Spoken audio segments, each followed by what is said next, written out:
ओम शांति सभी भाई बहनों को।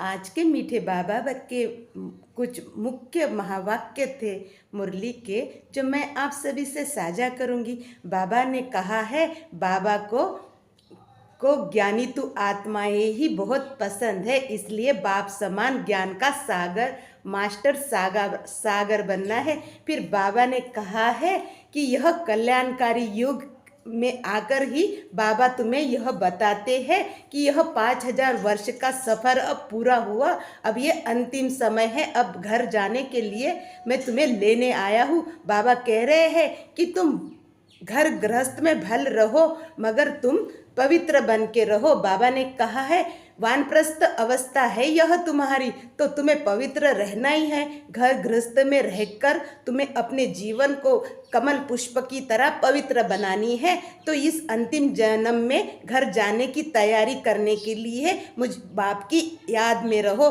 फिर बाबा ने कहा कि मैं एक ही हेवनली गॉड फादर हूँ, इस सृष्टि का रचयिता, और तुम्हारे द्वारा ब्रह्मा मुख से ज्ञान देकर इस सृष्टि पर तुम्हें भी मैं मास्टर रचयिता बनाता हूँ। फिर बाबा ने समझाते हैं कि आत्मा अंडे मिसल नहीं है। पूजा पाठ करने के लिए शिवलिंग को अंडे का आकार दिया हुआ है, मगर आत्मा तो निर्लेप है।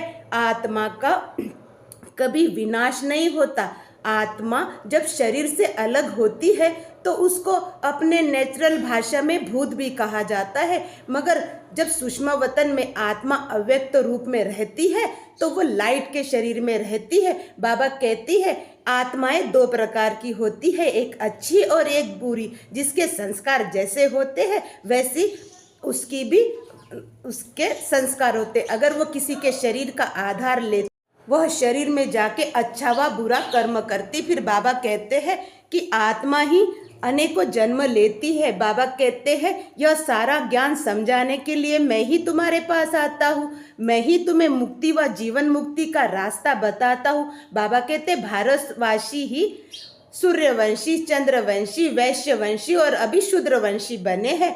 और बाबा कहते, यह तुम ब्रह्मावंशी बनकर, जो ब्रह्मा के द्वारा ज्ञान लेकर तुम पुनः मनुष्य से देवता बनने की पढ़ाई इस सृष्टि पर आके मेरे ही ज्ञान के द्वारा करते हो। मैं ही एक ज्ञान का सागर हूँ जो तुम्हें यह संपूर्ण नॉलेज देता हूँ। परंतु तुम इस सृष्टि पर अनेकों धर्मों में यह वर्ण बांटे नहीं जाते, क्योंकि यह हिंदू आदि सनातन देवता भारत में ही यह 5 वर्ण आते हैं, देवता, क्षत्रिय, वैश्य, शूद्र और फिर ब्राह्मण, और ब्राह्मण सो देवता। फिर बाबा कहते हैं, इसलिए जितना तुम याद की यात्रा में रहोगे उतने ही विकर्म विनाश हो जाओगे होगा, और तुम्हारी आत्मा पवित्र, प्योर और हो जाएगी, और तुम सतयुग के मालिक बनोगे।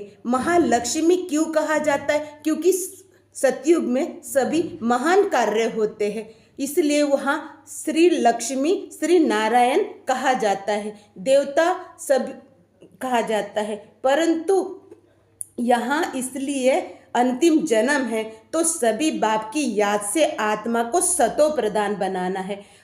अंतिम जन्म में बाबा कहते हैं कि सभी को अपने वानप्रस्थ अवस्था की याद दिलाने के लिए मैं तुम्हें यह ज्ञान देता हूँ। वानप्रस्थ अवस्था हमारी निर्लेप होती है, जिसमें हमें बाबा कहते हैं, आत्मा को अगर सतो प्रधान बनना है तो योग अग्नि से ही विकर्मों का विनाश होता है।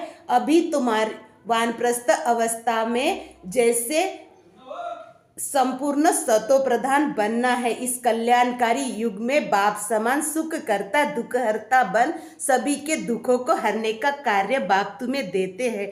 बाबा कहते हैं, अगर तुम्हें अपने आत्मा को पूर्णता स्वच्छ करना है तो एक बाबा ही यह राजयोग की शिक्षाएं तुम्हें इस सृष्टि पर आकर इस ब्रह्मा के तन का आधार लेकर तुम्हें यह ज्ञान सुनाते हैं, क्योंकि वो तो सभी आत्माएं ज्योति बिंदु स्वरूप है और परमात्मा भी ज्योति बिंदु स्वरूप है, मगर परमात्मा हर गुण में परम है, क्योंकि वह जन्म मरण के और मृत्यु के चक्कर में आते नहीं, और हमारी आत्मा जन्म मृत्यु के चक्र में आकर पतित और मैली हो चुकी है। अब आत्मा रूपी सुई पर जो विकारों का और जंग लगा है उसको बाप की याद से ही निकालना है। ओम शांति सभी को।